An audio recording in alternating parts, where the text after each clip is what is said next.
In July 1969, the crew of Apollo 11 was preparing for the United States' first attempt at landing men on the moon.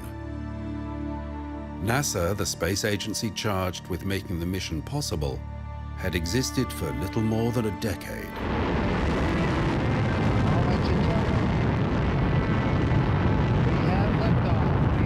Apollo 11 was the first of 6 successful moon missions, the result of an unprecedented surge in scientific and engineering activity with remarkable spin-offs.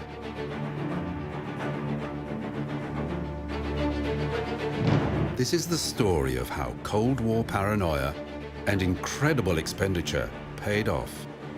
In less than 9 years, the United States went from space amateur to technological hyperpower.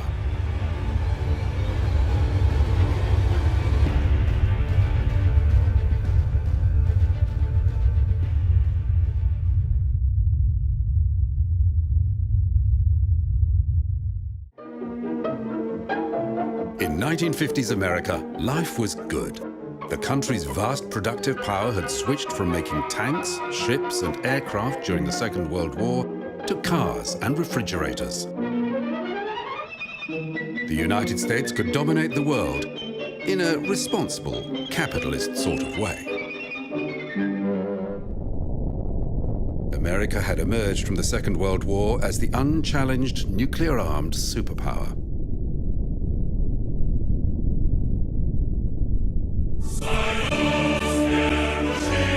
But there was a problem.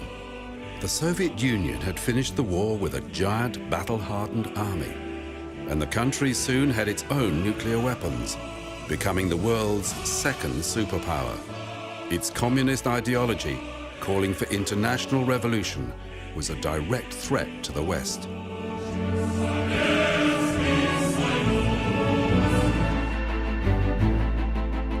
Both the Soviet Union and the United States had been working to extend their nuclear strike capabilities by developing missile technology. Here, the Soviets were at a disadvantage. Their primitive warheads were big and cumbersome. They had to design rockets capable of lifting much heavier loads. But in October 1957, the Soviets surprised everyone. The heavy-lift R-7 rocket had sent Sputnik, the first artificial satellite, into orbit. The 83-kilogram sphere was equipped with nothing more than a beeping radio transmitter. 2 days later, the Soviets tested a giant thermonuclear bomb, and America could not help but link the two events. It gets the American people alarmed that a foreign country, especially an enemy country, can do this, and we fear this. In December 1957, America was preparing for its first satellite launch. A Vanguard rocket was to boost a tiny 1-kilogram payload to orbit. Coast to coast, citizens were watching.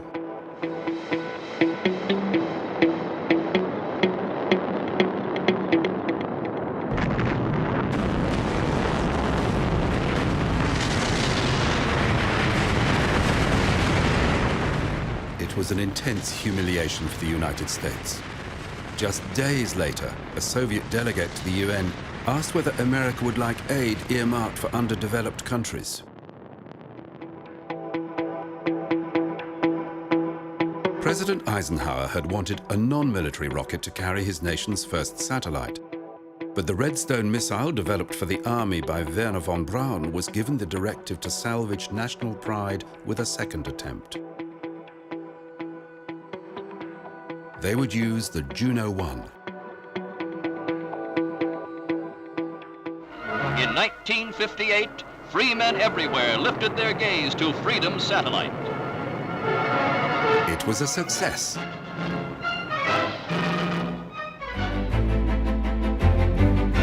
Later that same year, the Eisenhower administration established NASA to coordinate the country's space efforts. Soon after, NASA recruited its first 7 astronauts. They were all test pilots. At this time, in 1959, the United States had attempted 20 satellite launches. Only 8 had been successful.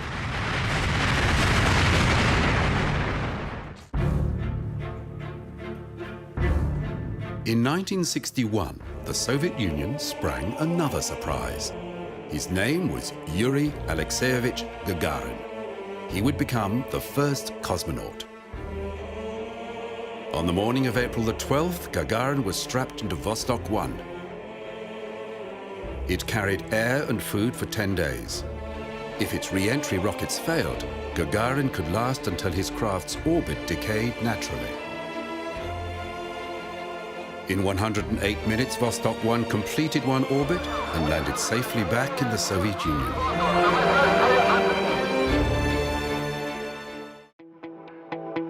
Three weeks later, Alan Shepard was preparing to become the first American in space in NASA's new Project Mercury.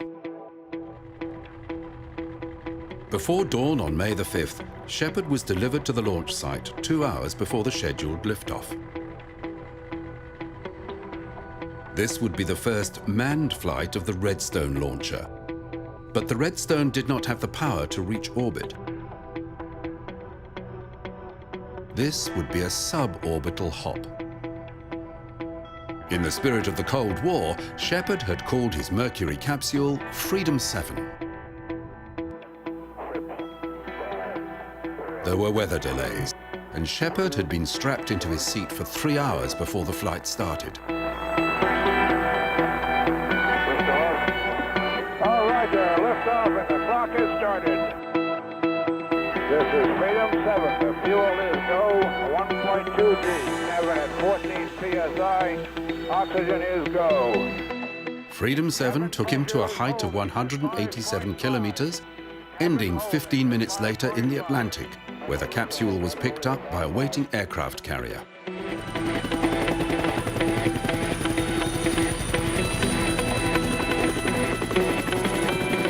It was successful, but compared to Gagarin's orbital flight, it was a poor second.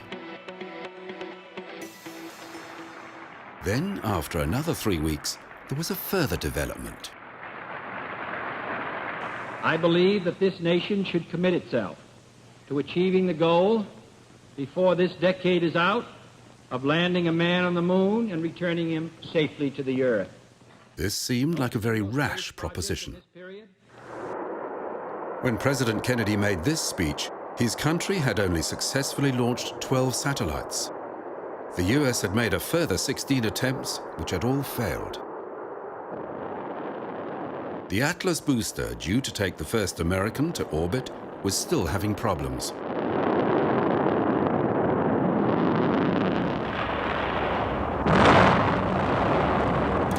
But a new fast-tracked program, under the direction of German engineer Dr. Werner von Braun, had been underway for several years.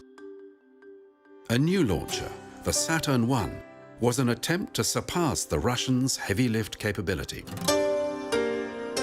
It would use a cluster of narrow tanks that could easily be fabricated using the tooling developed for the country's existing rocket fleet. It would also cluster 8 rocket engines to deliver the required thrust. The engine used was the H-1. It was a direct descendant of the engine that powered Germany's V-2 rocket. After the Second World War, Werner von Braun and some of his team of rocket designers had surrendered to the American forces. With them came hardware and extensive drawings. Tests began in New Mexico using modified V-2s. Blueprints for the V-2's engine were given to North American Aviation, who implemented proposed improvements mentioned in the Nazi documentation.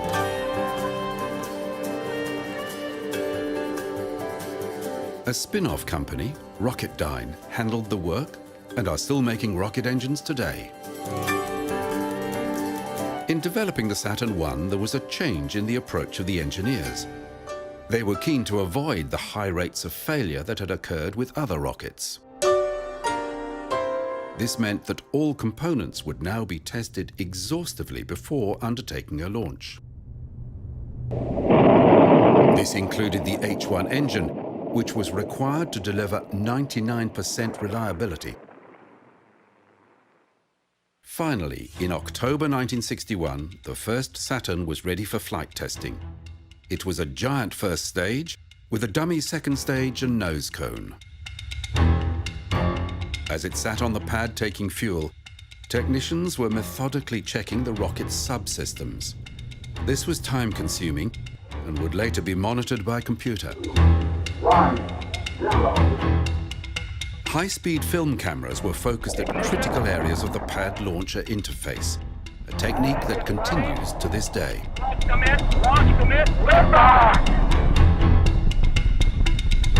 The first test of a new rocket design was never expected to go well, but the Saturn I performed flawlessly. It was a small step towards President Kennedy's goal of landing a man on the moon. Although Congress was allocating huge sums for what was now called Project Apollo, NASA still had no clear idea how they could do it. There were two competing approaches: direct ascent, where astronauts would ride a huge craft directly to the moon and land it there and then return, or Earth rendezvous, where two rockets would launch separate parts into Earth orbit, which would link up and then fly to the moon and land. There were various concepts for a spacecraft that would fly from the Earth to the moon, land, and then return. All were huge. Both of these approaches would require a rocket of huge proportions, and designs for the giant Nova were studied. There was a third method proposed, which required a rendezvous in lunar orbit. It called for a dedicated lunar lander which could be discarded after it served its purpose. Langley engineer John Hubolt was convinced that this was the only way to get to the moon within President Kennedy's 1969 deadline. In July 1961, Gus Grissom had become America's second astronaut with another 15-minute suborbital flight. At this stage, two craft rendezvousing in orbit was seen as a tremendous challenge. A rendezvous in lunar orbit was seen as madness, and Hubolt's Lunar Orbit Rendezvous, LOR, was dismissed. But Hubolt and an informal group working at Langley had been studying the problems associated with orbital rendezvous since the 1950s, and they understood the mathematics very well. Frustrated at having the Lunar Orbit Rendezvous plan blocked from access to higher management, he wrote a strongly worded letter to the NASA administrator. In it, he asserted that the only way to meet the presidential deadline was LOR. He insisted that a man could be put on the moon without the need for Nova. With the LOR concept now in the open, the theory and the calculations were scrutinized closely, and while the idea was still resisted, the plan was sound. Finally, when Wernher von Braun became convinced, Lunar Orbit Rendezvous was adopted.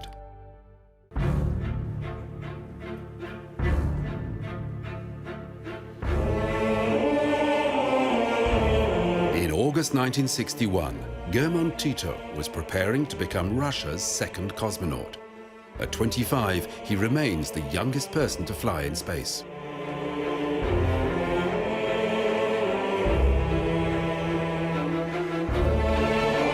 His flight in Vostok 2 made 17 orbits, with Tito remaining aloft for more than a day. He was the first man to eat in space, the first man to sleep in space, and the first man to suffer from space sickness.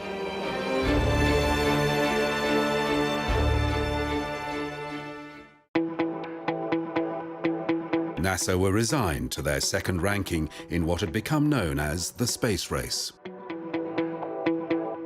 With the newest version of the Atlas booster, they felt they were closing the gap.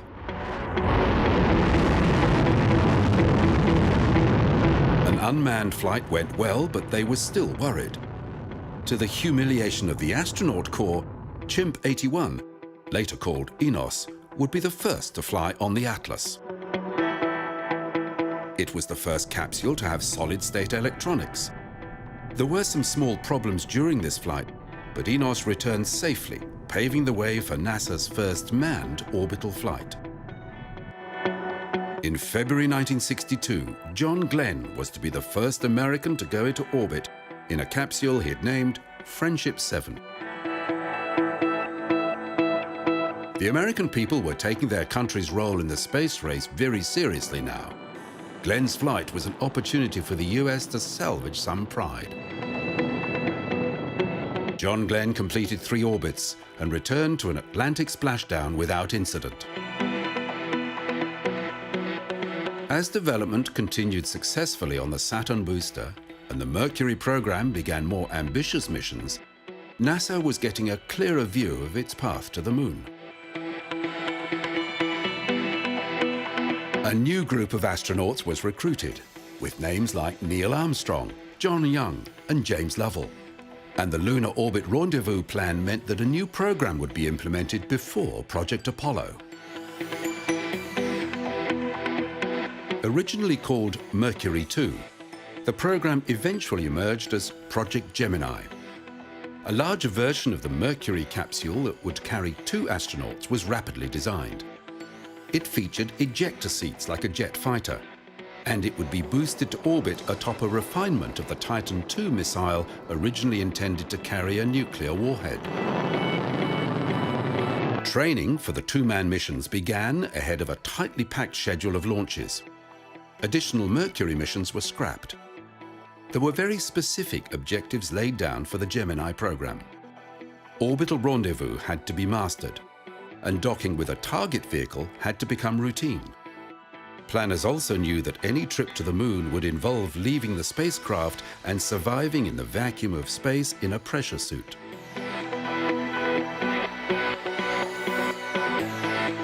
New infrastructure was built. At Cape Canaveral, a giant vehicle assembly building for the coming Saturn family of rockets was commenced.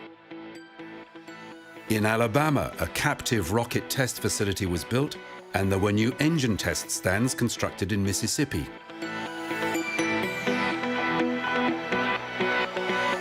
At the new Manned Spacecraft Center in Houston, Texas, a new mission control hub was constructed. It would monitor every detail of every mission.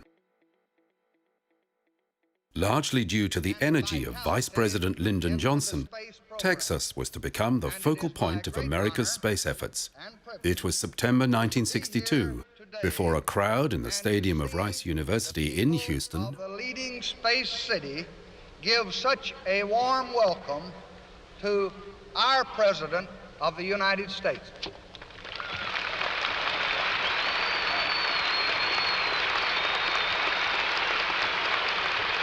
We choose to go to the moon. We choose to go to the moon.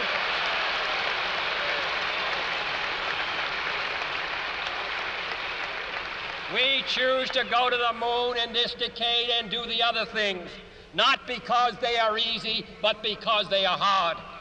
Because that goal will serve to organize and measure the best of our energies and skills.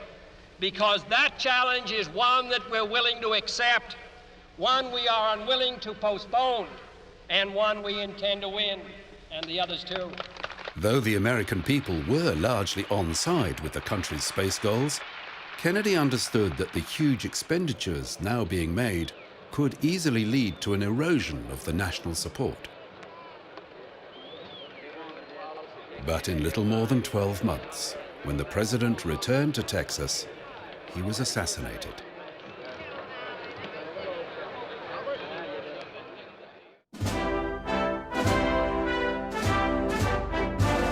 Lyndon Johnson was now the president. He strengthened his position in 1964 with a landslide win in the presidential election, and under his leadership, America's space objectives remained unchanged. In August 1962, the Soviet Union had set another space first. Vostok 3 and Vostok 4 orbited at the same time. NASA felt the Russians were already working towards orbital rendezvous.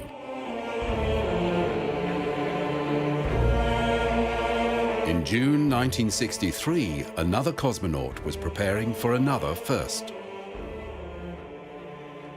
Valentina Tereshkova would be the first woman to go into orbit. In October 1964, Vladimir Komarov, the commander, flight engineer Konstantin Feoktistov, and medical specialist Boris Yegorov flew to orbit on a new spacecraft, Voskhod 1. And they wore normal clothing, not spacesuits. To NASA, it seemed that the Russians were starting their own equivalent of the three-man Apollo program. Towards the end of 1964, cosmonaut Alexei Leonov began training with a new piece of equipment. His Voskhod capsule would be fitted with a collapsible canvas airlock that would let him leave the craft. The Voskhod capsule's electronics used thermionic valves, which relied on the ambient air to dissipate their heat, so the capsule could not be depressurized.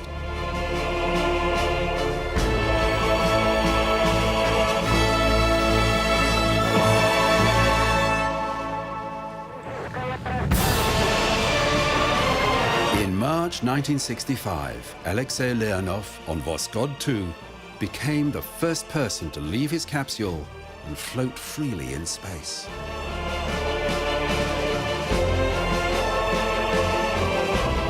Again, the Soviet Union had beaten America in one of the critical steps NASA had stated it would need to master before an attempt at landing on the moon. The complete story did not emerge until after the fall of the Soviet Union. Once outside, Leonov's spacesuit swelled like a balloon, making him too large to re-enter the airlock. Only by drastically venting his suit pressure could he squeeze back inside.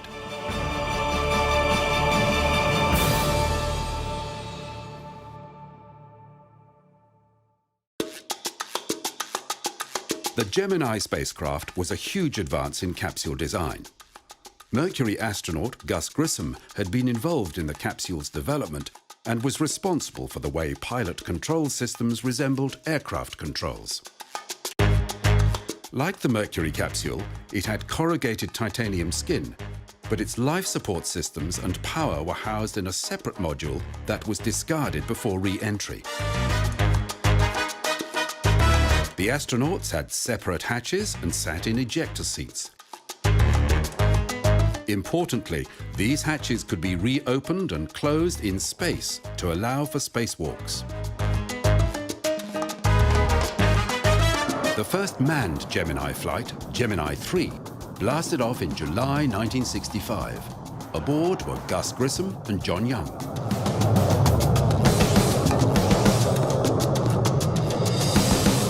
This is power. 3 orbits and 5 hours later, their craft landed in the Atlantic, just west of the Bahamas, 84 kilometers short of the intended target. Importantly, Gemini 3 had been the first spacecraft to change its orbit, a vital development toward NASA's short-term goal of orbital rendezvous. Grissom and Young's flight had been a morale booster for America's space effort, and they were treated as heroes.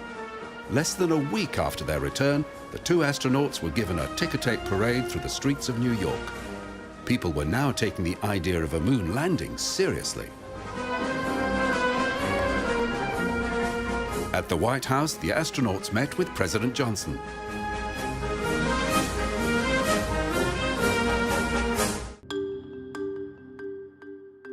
In parallel with the Gemini program, hardware for the Apollo missions continued development. The final configuration of the Apollo spacecraft had been decided, and mock-ups were fabricated for use in testing other parts of the Apollo system. Because the Apollo command module was bigger than all previous spacecraft, the designers had opted to return to the use of an escape tower, similar to the Mercury capsule, to lift the crew clear in an emergency.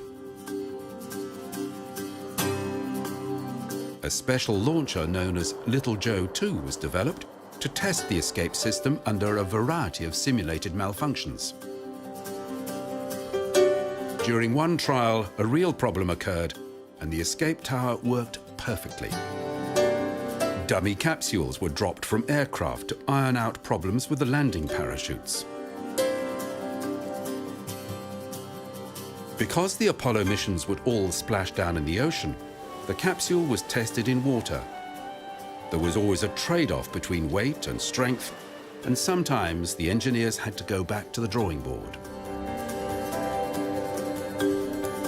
Testing of the new Saturn rocket and its refinement, the Saturn 1B, was going well with no test flight failures.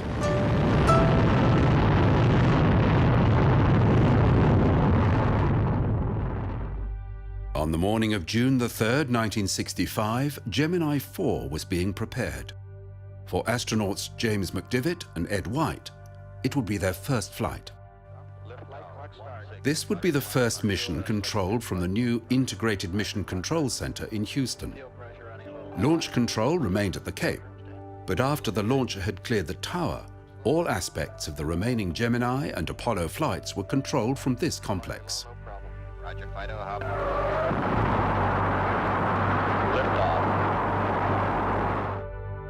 This would be NASA's first long-duration flight. An attempt was made to rendezvous with the Titan upper stage, but with little success and depleted fuel reserves, the exercise was abandoned. Above Australia, White and McDivitt donned their spacesuits and began depressurizing the capsule. Ed White had to struggle with his hatch door, which had jammed. But after attention from McDivitt, who understood the problem, it opened and White stepped outside. I got dragging a little bit, so I don't want to fire the gun yet. Okay, I'm out. He was tethered to the spacecraft by an 8-meter line that fed him oxygen. To maneuver, he had a small zip gun that expelled oxygen. It worked well, but was soon running low on gas. Okay, I put a little roll in, took it right out. A communication problem meant that while Mission Control could hear him, they could not speak to him. Messages had to be relayed via McDivitt. Don't sweat it, I'll come over to you. Looks like a thermal glass, Jim. It all looked deceptively simple. But other than be outside, White had no real task to perform. Around the world, these pictures captured huge press attention. I feel like $1 million. Right from its inception, NASA had made a commitment to openness. It was the one glaring difference between America and its Cold War adversary. Jim McDivitt and Ed White were both alumni of Michigan University, which held a ceremony for the astronauts when they were back on the ground. Although the Soviet Union may still be ahead in the space race, America was catching up, and the unfettered access NASA allowed the press meant that the Gemini program became a media phenomenon. For McDivitt and White, there followed the now regulations ceremonial at the White House.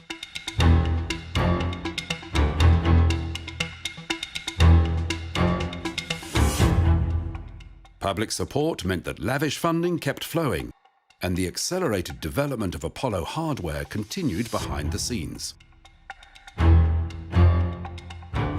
Booster testing of the Saturn I had concluded, and its direct descendant, the Saturn 1B, was being fabricated for several unmanned missions.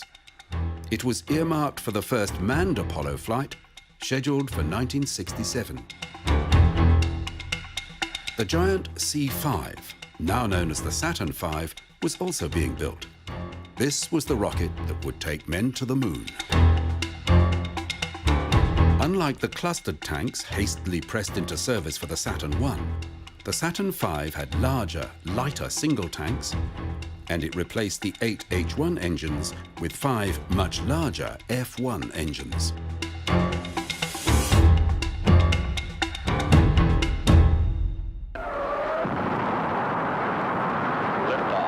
Gemini 5 launched in August 1965. It was the first time a spacecraft had been powered by fuel cells rather than batteries. This would enable flights of much longer duration.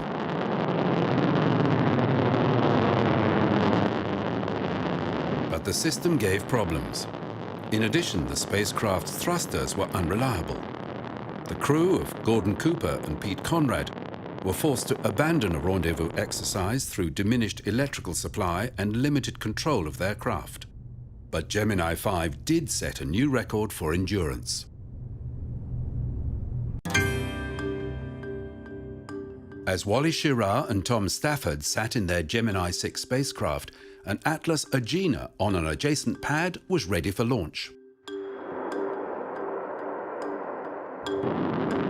The Gemini capsule had been designed for docking, and in October 1965 they would make the first attempt to rendezvous and dock with the Agena target vehicle. Fuel pressure running a little high. The launch of the Agena was perfect, but shortly after stage separation, radar picked up 5 distinct objects. The craft had exploded. Roger, Fido, how about you? There was no point in proceeding with the mission. Scheduling for the Gemini program had been tight, with roughly 1 new launch every 6 weeks. There was no replacement Agena ready to launch before the next flight, Gemini 7. It was decided that Gemini 6, now called 6A, would rendezvous with Gemini 7, which would launch first. This would mean a very rapid turnaround between launches which used the same facilities. In December 1965, Frank Borman and Jim Lovell were preparing for NASA's longest duration mission yet. The plan called for a flight of 14 days, more than long enough for a return trip to the moon. The schedule called for Gemini 6A to launch 8 days later. Schirra and Stafford had been through this exact procedure just 7 weeks earlier.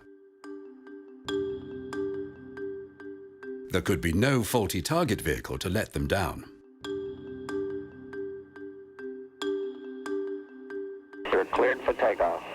Roger, adios. Minus 5, 4, 3, 2, 1. Ignition. A plug had released early, forcing an automatic shutdown. For the second time, Schirra and Stafford had been unable to get off the ground. Very good. 3 days later, Gemini 6A launched successfully.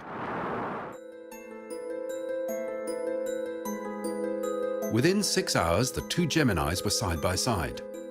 Rendezvous was one of the difficult maneuvers that had to become routine before a realistic attempt at landing on the moon could be made. Although the American public may not have appreciated the finer points of orbital mechanics, moving pictures of a spacecraft in orbit again roused huge media attention. Gemini 7 set a new record for time in orbit, but during the last few days the spacecraft had developed thruster problems.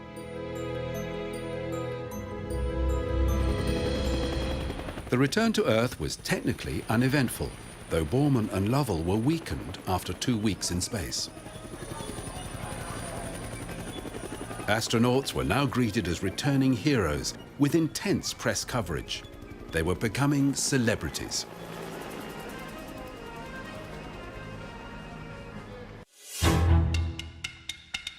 Next were 2 first-time astronauts, Neil Armstrong and Dave Scott. As mission commander, Neil Armstrong would be the first American civilian to go to space. Gemini 8 had a very busy flight plan. Docking still had not been achieved, and this flight was scheduled to rendezvous and dock with an Agena target vehicle that would launch an hour before the Gemini. This launch was perfect, and the crew of Gemini 8 were able to rendezvous and finally to dock with the target vehicle. But again there was a thruster problem, which sent the 2 docked craft into a spin. Armstrong separated the craft, but the rate increased. A Gemini yaw thruster was stuck on. Flight rules called for a prompt return. The destroyer Leonard F. Mason picked up the crew and their capsule from the Pacific, an ocean away from the planned recovery region.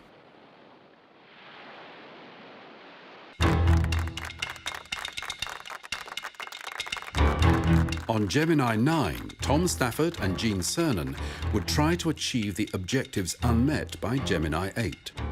Docking was still to be mastered, and as a substitute for the Agena target vehicle, a shorter unit, known as the Augmented Target Docking Adapter, was launched. It achieved orbit, but there was a worrying light displayed on a console in mission control. When Stafford and Cernan caught up with their target, they saw the ascent shroud still in place. An argument between contractors meant the team that normally fitted the fairing was sidelined, resulting in what became known as the Angry Alligator. The target was useless. Gemini 9 had nothing to dock with. In addition, a spacewalk by Cernan saw him exhausted and drenched in sweat with his helmet fogging. Tight deadlines laid down for the American space program were accelerating development, but was NASA courting disaster? A mission review committee was established to make certain objectives were realistic. Rendezvous and docking had been hampered by equipment failure, but mission planners were confident it would be mastered. The one outstanding problem facing the Gemini team was the spacewalk, or EVA, for extravehicular activity. After Ed White's joyride in space, it came as a surprise that it was so difficult to actually work in weightlessness. Practice for this activity on the ground had focused on a low-friction air table technique, but it was nothing like being weightless and in a vacuum.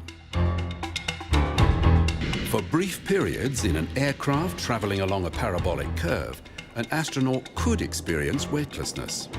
This was difficult, but with only 3 more Gemini missions scheduled, it was felt to be of value.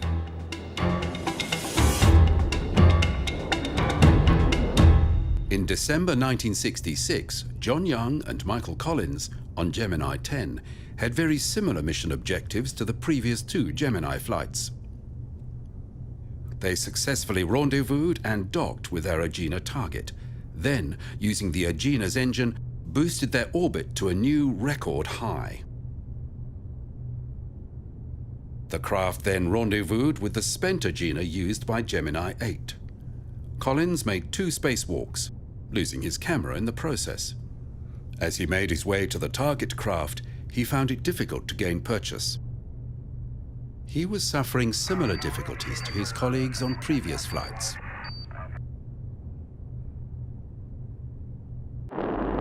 Gemini 11 had a 2-second launch window.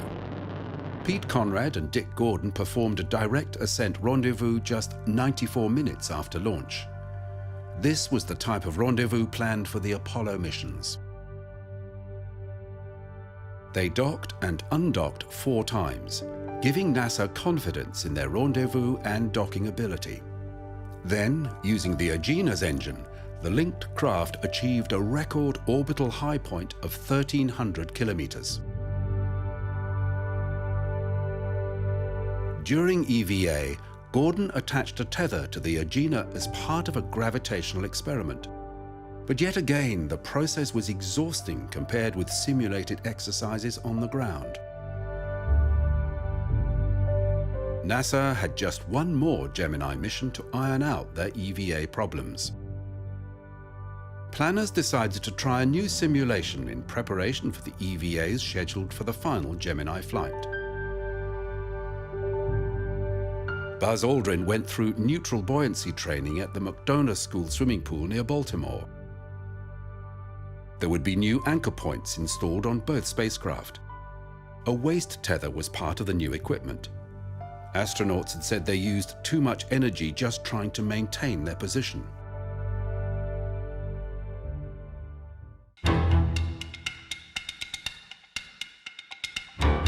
As Jim Lovell and Buzz Aldrin walked to their launcher, they wore signs saying, "The end."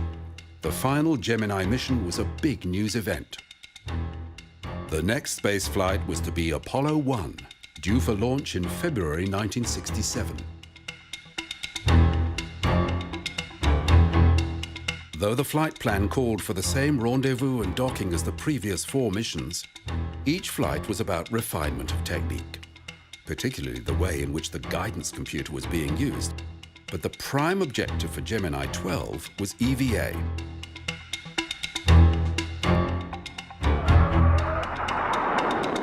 Gemini 12 blasted off on the 11th of November 1966. Rendezvous and docking was straightforward. And so were the EVAs. Aldrin followed the new protocols with restraints and scheduled rest periods, and was able to use tools designed for Apollo. With Gemini 12, NASA was confident it had mastered the techniques needed for the challenging Apollo program.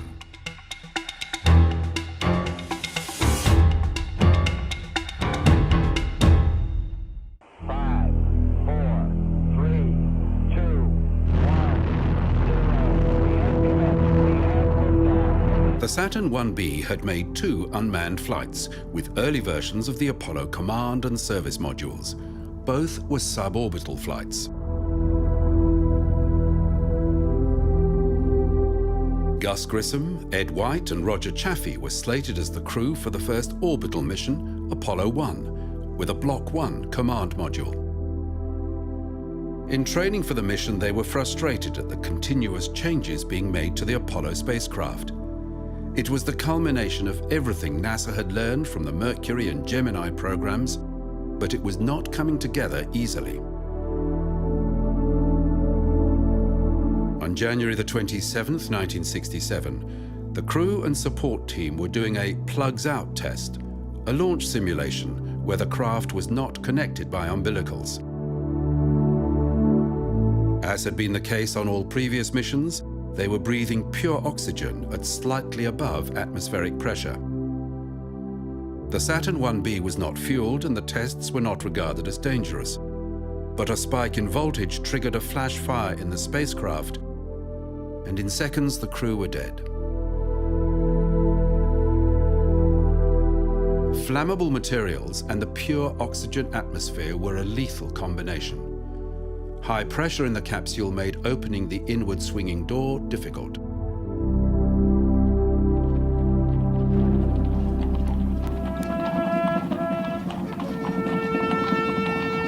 The United States was in mourning.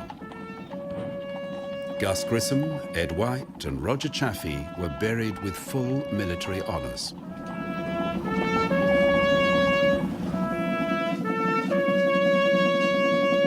Many at NASA had been dreading this kind of outcome.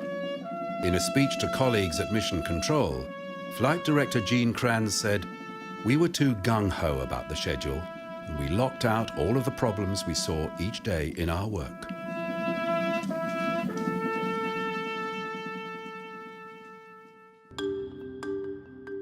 Manned flights were suspended. The space agency had to find out what went wrong, and then completely redesign the capsule and mission procedures. All Apollo remnants were impounded, and NASA initiated an exhaustive investigation. Both houses of Congress also set up inquiries. Frank Borman was the only astronaut to serve on NASA's Accident Review Board. He was commander on his first mission, and he had been selected to command the 3rd manned Apollo mission, but there was a cloud over the whole program.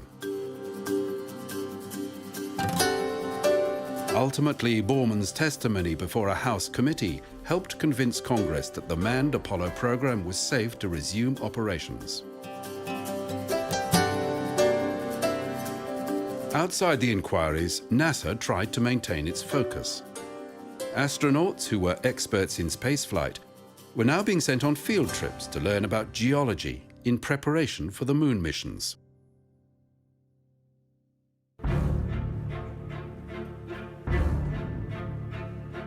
Since 1964, the Soviet Union's space program had gone quiet. But in April 1967, news broke that Vladimir Komarov, flying in a new 3-person spacecraft known as Soyuz 1, had failed to deploy its parachutes, killing the cosmonaut.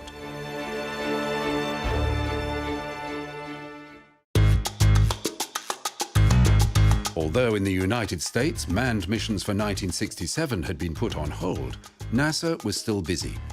The new Saturn V was almost ready for its first flight. Its 3 stages and their engines had all been exhaustively tested on the ground. For flight testing, NASA had adopted a new all-up testing plan that had worked in missile development. It involved more risk, but testing all stages together rather than on separate flights would save a lot of time. Intelligence reports were beginning to filter through that the Soviets were running their own lunar program to maintain their lead in what clearly was a race for the moon.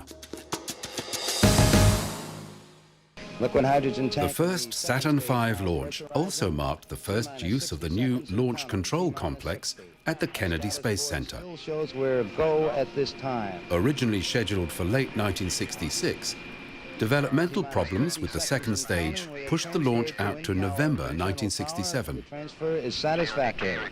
A 6.2 million pound. Not all managers were happy with the all-up test, but they realized that if everything worked, it will eliminate 4 launches. We'll start at 8.9 seconds. We'll be looking. There was a fear of a launch pad explosion. With 90% of the Saturn V's launch weight being highly explosive fuel, calculations had been made to understand the damage a low-altitude failure could create. A malfunction would have been catastrophic, almost certainly causing NASA to miss its 1969 deadline. Ignition sequence starts. 5, 4, we have ignition. All engines are running. We have liftoff. We have liftoff at 7 a.m. Eastern Standard Time. Apollo 4 bristled with sensors and small film cameras. The cameras were sealed inside pods that were ejected after staging.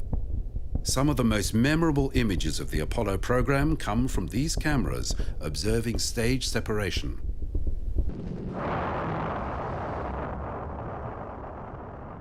In the Gemini launches, the first stages had exploded after separation.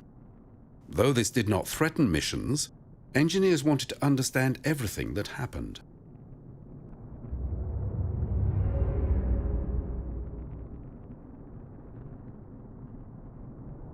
There were no surprises.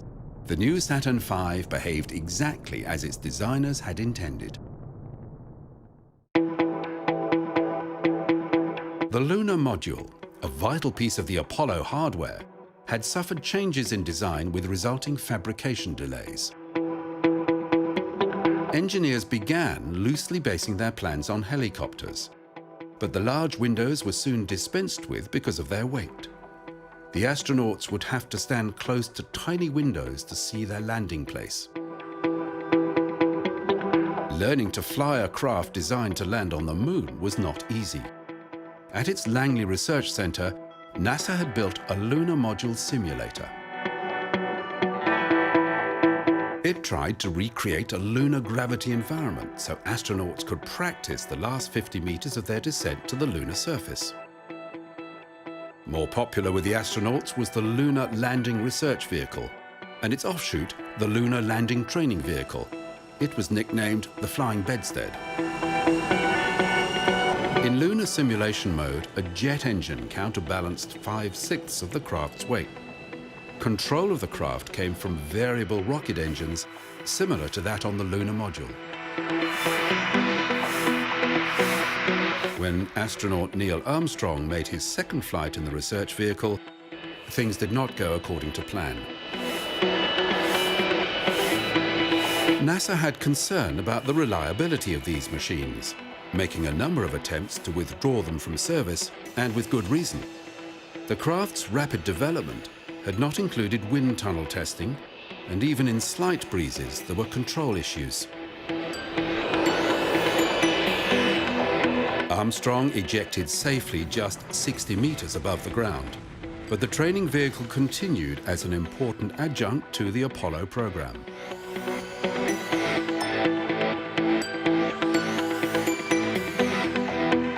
Results from the inquiry into the Apollo 1 fire had led to an extensive redesign of the Apollo command module. The hatch now opened outwards and could be unlocked quickly. The wiring was shielded in non-flammable sleeves, and combustible materials inside the craft were excluded. Apollo spacesuits had been changed as well to eliminate flammable materials. Unlike the Gemini suits, which were air-cooled, Apollo astronauts would now wear an inner suit crisscrossed with tubing to carry cooling water. Above that, there was a blue pressure garment with an outer protective layer of fire-resistant beta cloth. A completely sealed helmet that did not swivel with the head was introduced. A backpack could be added for life support and radio communication independent of the spacecraft.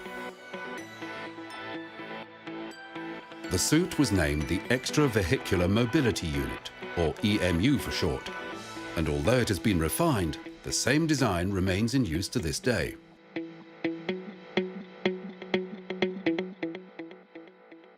Wally Schirra, Don Isley and Walter Cunningham would make the Apollo program's first manned flight.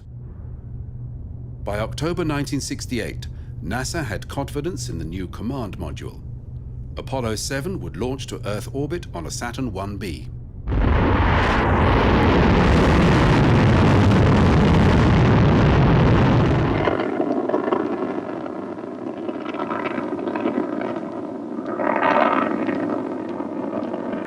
The bigger Apollo capsule provided a more comfortable environment, necessary for long-duration flights that were required to get to the moon.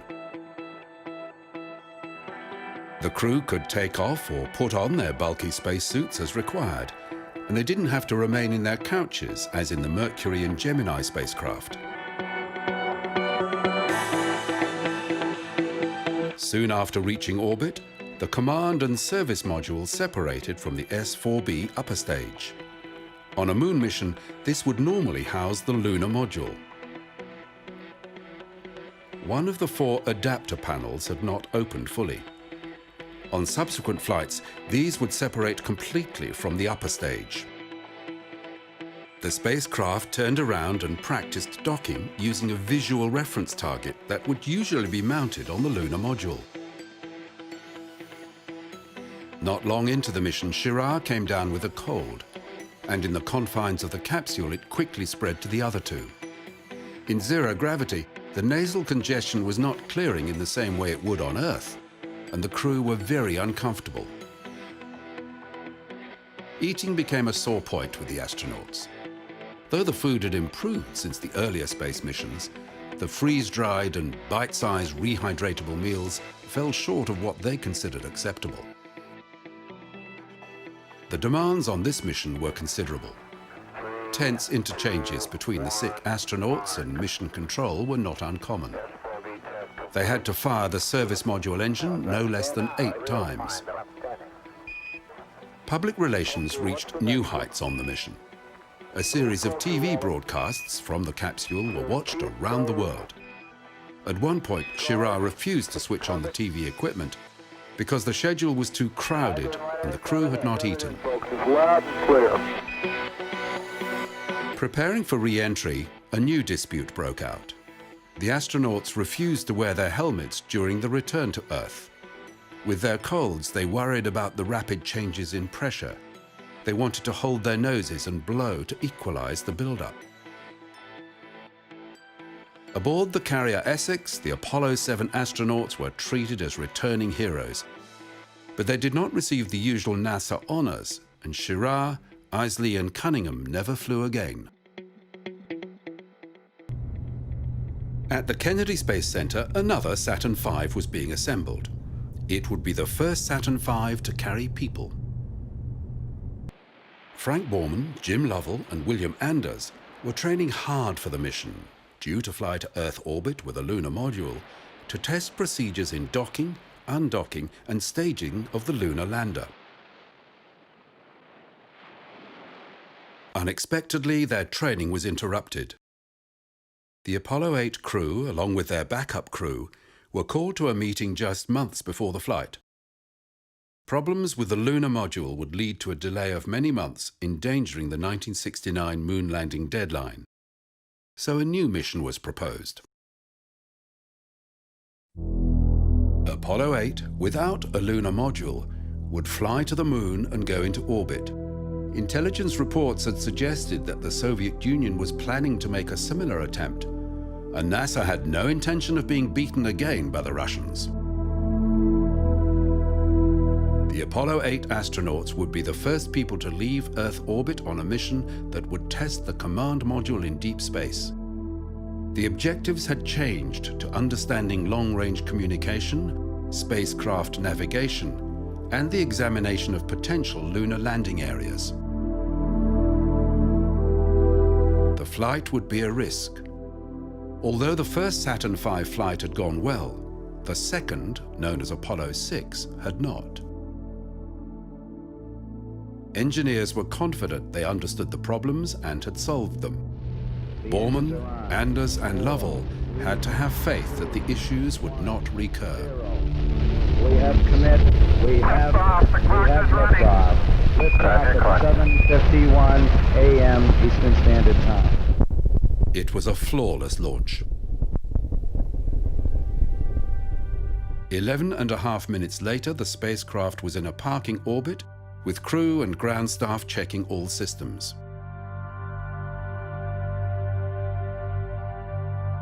During the second orbit, Mission Control gave them the thumbs up. Apollo 8, you are go for TLI, over. Roger, understand, we're go for TLI. TLI, translunar injection. Soon after, the S-4B upper stage fired, pushing Apollo 8 out of Earth orbit toward the moon. Now a new problem arose. Frank Borman began to feel sick and threw up, which was even more unpleasant in zero gravity. Because of the attitude of the spacecraft, they could not see the moon, but through the round window they began seeing more and more of the Earth. They were the first people to see our planet in its entirety. However, this window soon fogged with gas from the oils in the chemical sealant. Apollo 7 had also suffered from this problem. As Apollo 8 approached the moon, the crew prepared for an engine burn that would place the craft in lunar orbit.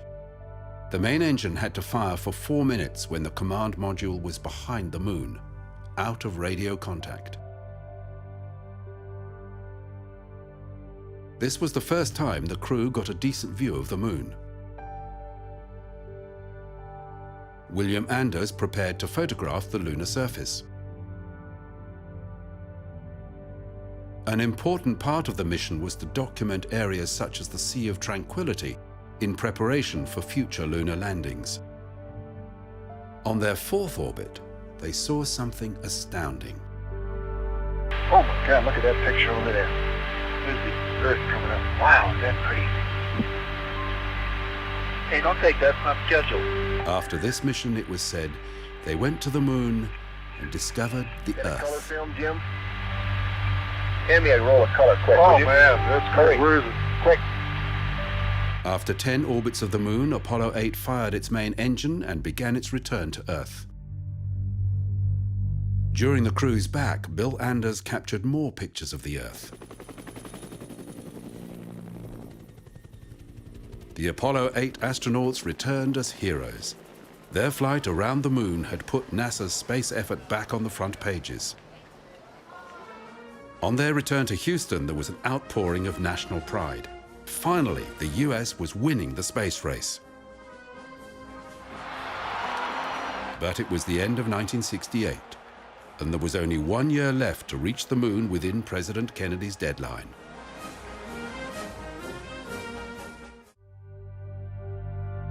The missing piece of the Apollo system was the lunar module. It had existed as a mock-up for 5 years, but there had been delays in manufacture of the final craft. No one had built a moon lander before, and there was nothing similar to base it on. Throughout its development, its designers were repeatedly asked to cut its weight by the builders of the Saturn V, as they gained a clearer understanding of the capabilities of the launch system.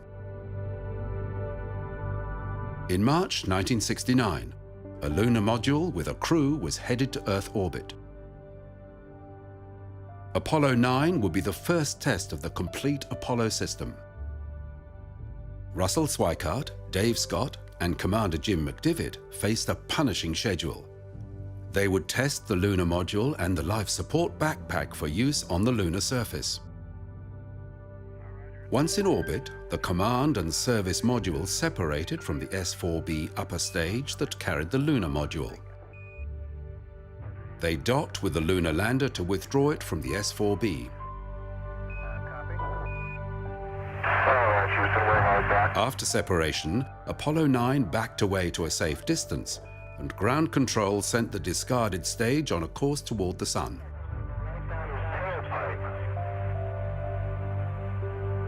The next few days were spent in maneuvers with the main engine being fired 5 times, changing the orbit in preparation for testing of the lunar module and to simulate mid-course corrections that would be needed on a trip to the Moon.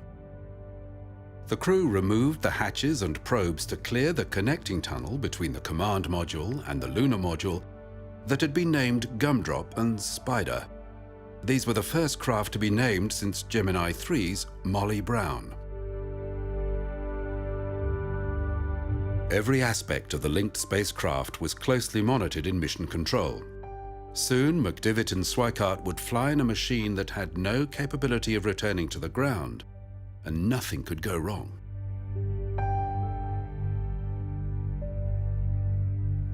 In case something did go wrong and the two craft couldn't dock again, a spacewalk had been planned to test an outside transfer between Spider and Gumdrop. This was the Apollo program's first spacewalk, and Russell Schweickart was only connected by a nylon tether. All his oxygen and electrical power came from the portable life support system he wore on his back. Okay, Dave, come on out. Both spacecraft had been depressurized, and while Schweickart was busy at the lunar module, Dave Scott was retrieving an experimental sample from the outside of the command module. This spacewalk was cut short because Schweickart was suffering from space sickness.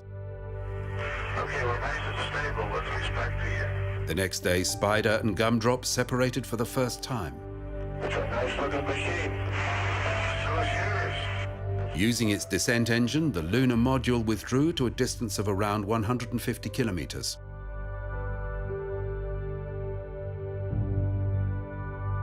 The next time Dave Scott in the command module saw the lunar module, it had jettisoned its lower half. All engine tests for both stages had worked well, and NASA was developing confidence in its new mooncraft.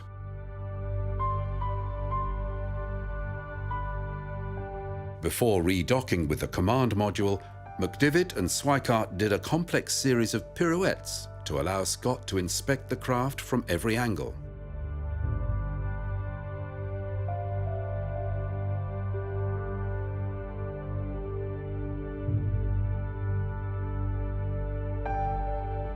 When the 3 astronauts were reunited, the lunar module was jettisoned, eventually to burn up in the Earth's atmosphere. They spent several more days in orbit photographing the Earth before splashing down in the Atlantic. NASA had just 9 months more to meet President Kennedy's end-of-the-decade deadline for putting a man on the Moon. But there would be one more step before they made the first attempt to land. All stages pressurized at this time. Apollo 10 would take a lunar module to the Moon and descend toward the surface, but it would not land.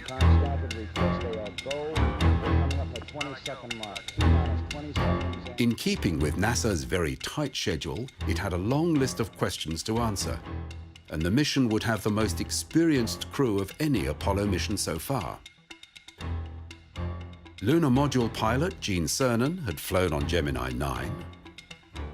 Command Module pilot John Young had flown on Gemini 3 and 10.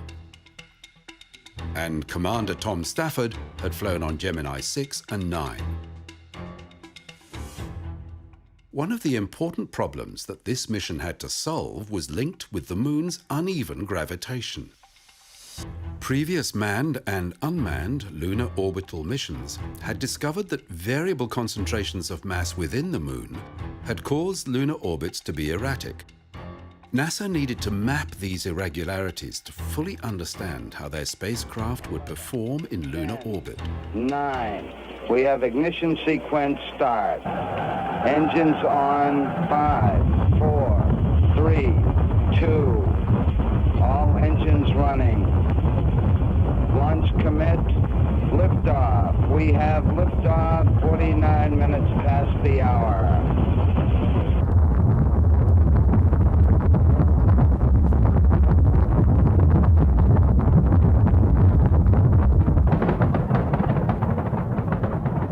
Apollo 10 would be a complete rehearsal for the first lunar landing.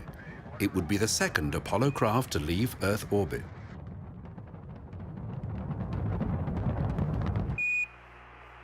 Docking with and extraction of the lunar module, which had been the major focus of previous missions, was becoming commonplace. 10, it's looking real stable to us. We show you closing slightly. Roger.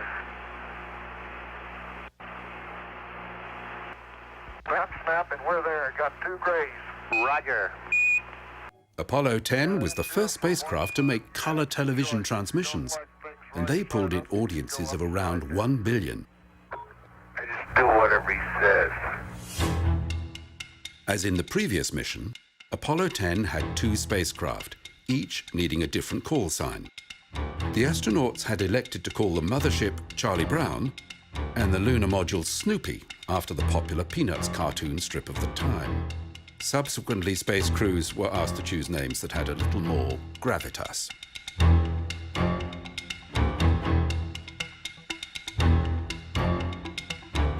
After they disappeared behind the Moon, they fired the main engine for 6 minutes, which the astronauts described as being interminable.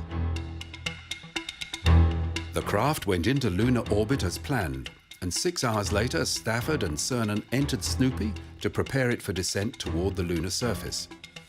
It was teeming with weightless flakes of mylar insulation that had come loose when the connecting tunnel had pressurized. This caused itching for the rest of the flight. But there were more problems. Charlie Brown, Houston, we're concerned about this yaw bias in the limb and apparent slippage of the docking ring. We'd like you to disable. The lunar module was more than 3 degrees out of alignment with the command module, and air pressure in the tunnel between the 2 craft could not be released. Houston was worried that undocking now could damage the latches that held them together.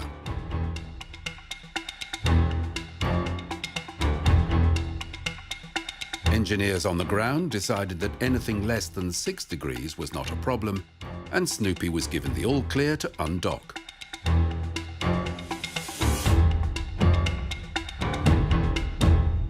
This was the first time a lunar module had flown in the environment for which it had been designed.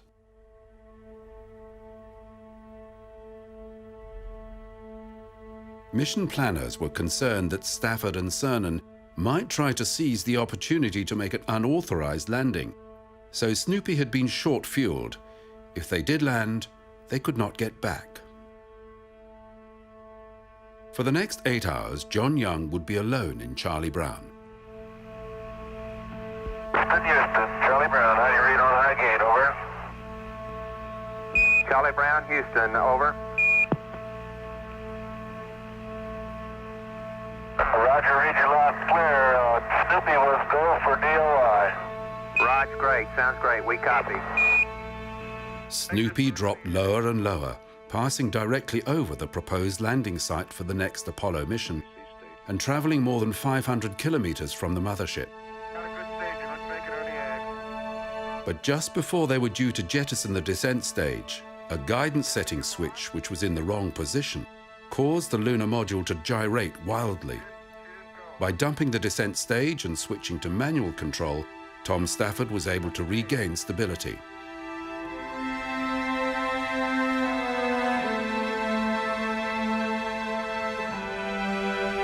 Charlie, how was the stage good, huh? Wait till that thing blinks. Charlie Brown, Houston, they got staging.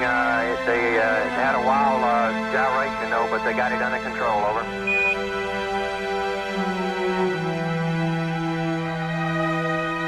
The rendezvous went according to plan, and Apollo 10 remained in lunar orbit for another 29 hours, mapping anomalies in the lunar gravity before returning to the Earth. But even as they were near the Moon, another Saturn V had been rolled out to the launch pad. Apollo 11 was being prepared for the first attempt at a landing on the Moon.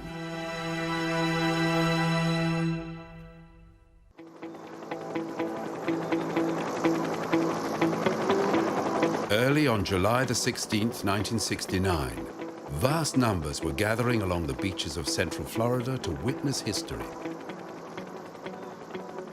The American people had been preparing for this moment for almost a decade, since the late President Kennedy set a moon landing as the nation's goal.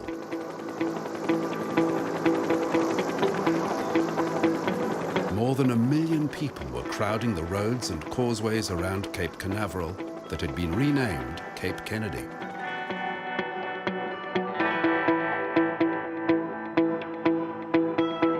Minor dignitaries and friends and family of space workers had access to special stands constructed in the grounds of the Kennedy Space Center to see the Apollo 11 astronauts blast off.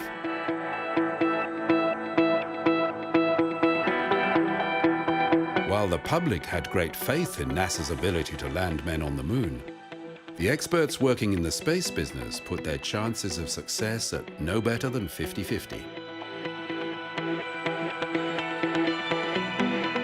The astronauts had spent long hours in simulators preparing for every eventuality, yet the equipment they used for practice only provided an approximation of conditions in space, with some of the test rigs appearing bizarre. A special gantry built at NASA Langley provided something approaching the experience of lunar gravity. Hours before the scheduled launch, the giant Saturn V was slowly taking fuel. Its tanks would be constantly topped up till seconds before liftoff. Michael Collins was the command module pilot. He had flown previously on Gemini 10. Buzz Aldrin was a lunar module pilot. He had pioneered new techniques for spacewalking on Gemini 12. And the mission commander was Neil Armstrong. On Gemini 8, his cool head and quick thinking had saved the mission from tragedy.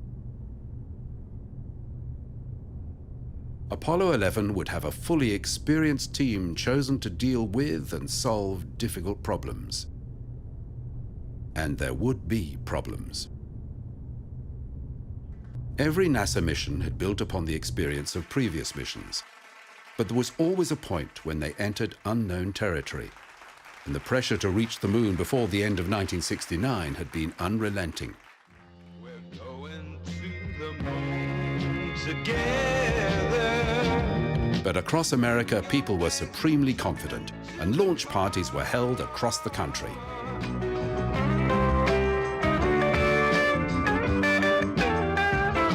Local entrepreneurs were quick to capitalize on the mood of celebration.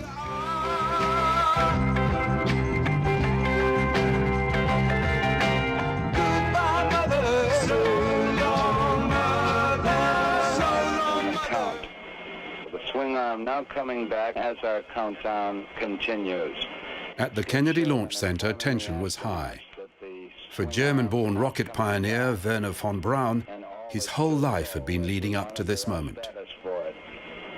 Firing command coming in now. Everyone at the Cape understood how many different components had to work correctly for a successful launch. Astronauts agreed that the launch made them most anxious. Firing command coming in now. This would be the 6th launch of the Saturn V booster, and while some of these flights had been a little lumpy, all were regarded as successful. T-minus 15 seconds. Guidance is internal. 12, 11, 10, 9. Ignition sequence starts. 6.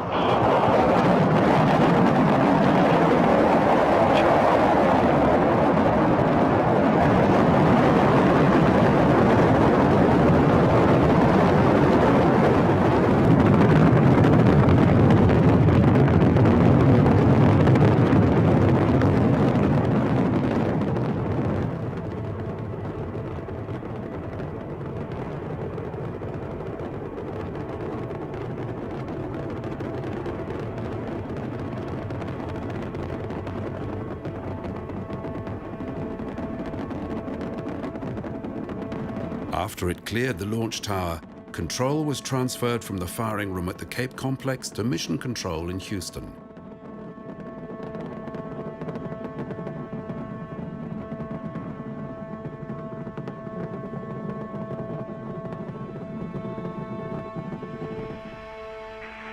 Apollo 11, this is Houston, radio check, over. 12 minutes after launch, Apollo 11 was in low Earth orbit. Apart from a slightly rough ride with the third stage, everything had been routine. About 5 by 2, very weak. Can you give us a status report, please? Translunar injection and docking with the lunar module were now practices that had been done many times before, and they too were achieved with little fuss.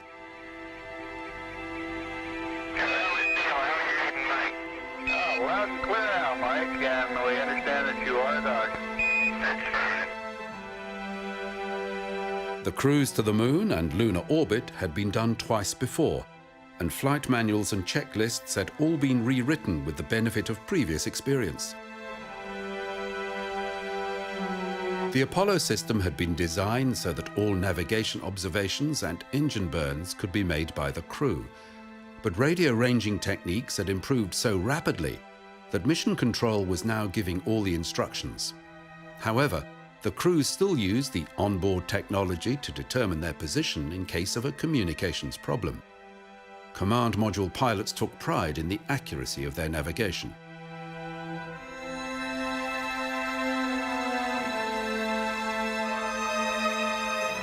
Both the command and lunar modules were equipped with the Apollo guidance computer, one of the first practical microcomputers. We recommend you accept the nav 49, continue through your sequence of sightings, and then we'll... For most computations, there was a manual workaround. But for the complex flight path required for the lunar module to land on the moon, the flight computer was essential. Now in the section, could the trunnion angle 47, something be a little high? Stand by. In lunar orbit, the crew of Apollo 11 would lose radio contact every time they passed behind the moon. We'd like you to press on to star 44, over. Yeah, right here. During the 13th orbit, the lunar module separated from the command module. Roger, how does it look? The Eagle has wings. Roger. The two craft now adopted individual call signs. The command module became Columbia, and the lunar module was now Eagle. Descent to the moon happened in 3 separate stages, each controlled by its own computer program. Roger, let us know when you're ready to copy. We have a DOI pad. The first stage was the braking phase that changed the orbit so it would reach a zone above the designated landing point. During this period, the crew were traveling feet first, looking up at the Earth. The next stage was the approach phase, when the Eagle tipped up into a more vertical attitude. This was when Aldrin and Armstrong got their first view of the landing point. A long elliptical region in the Sea of Tranquility was their target. The open plain was judged to be the easiest place for the first lunar landing. Altitude lights out. But unexpected things began happening. Fuel in the lunar lander's tanks began sloshing around. While this was not dangerous, the motion meant the craft could give no clear indication about its pre-programmed landing site. That's affirmative. Program alarm. 1202. 1202. Give us a reading on the 1202 program alarm. Then the flight computer began sounding an alarm, and there was only one person in mission control that knew what a 1202 alarm was. A young software engineer understood the computer was overloaded, but that it could still look after critical functions. Delta H is looking good now. Roger, Delta H is looking good to us. The mission would continue. Roger, we got you. We're going at alarm. The final part of the landing sequence was still computer-controlled, but it allowed the commander to override the craft's rate of descent and its positioning. As it was heading for a field of large boulders, Armstrong took control, looking for an appropriate landing area. Good. 20 feet. 100 feet, 3.5 down, 9 forward. This took longer than anyone expected. 185. 75 feet. Guys looking good, down a half.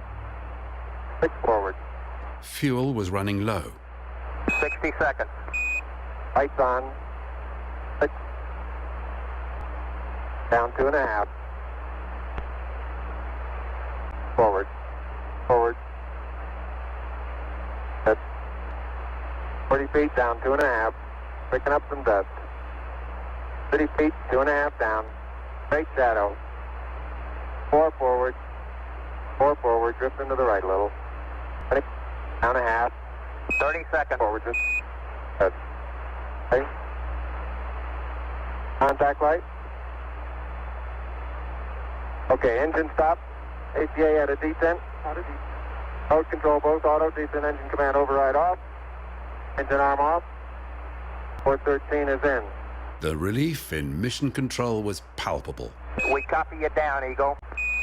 Listen, Tranquility Base here. The Eagle has landed.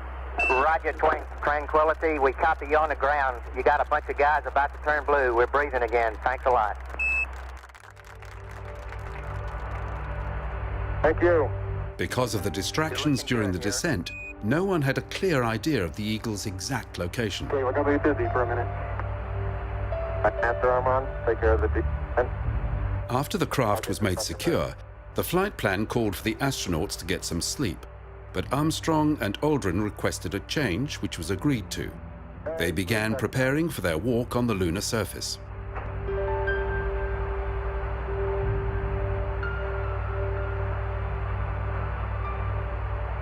7 hours later, Armstrong was climbing down the ladder. Footbeds are only depressed in the surface about 1 or 2 inches. A black and white TV camera was now activated, and around the world, 600 million people were watching. That's one small step for man, one giant leap for mankind. This was something new.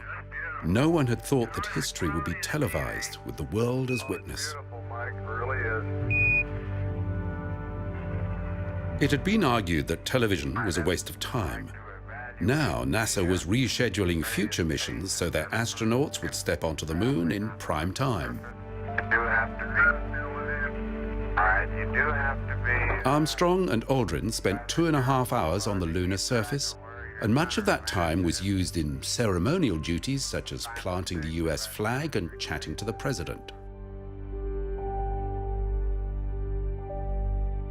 The trip back to lunar orbit went smoothly. From here, the 3 astronauts were back on thoroughly understood ground. The 3-day return cruise to Earth was a calm period before a storm of publicity obligations that the Apollo 11 astronauts had not prepared for.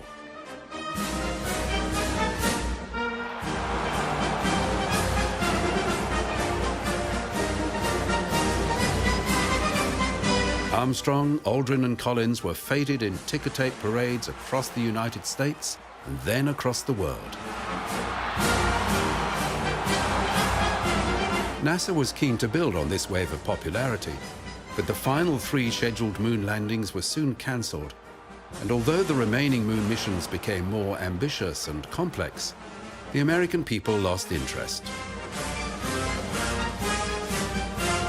The Apollo program ended in 1972.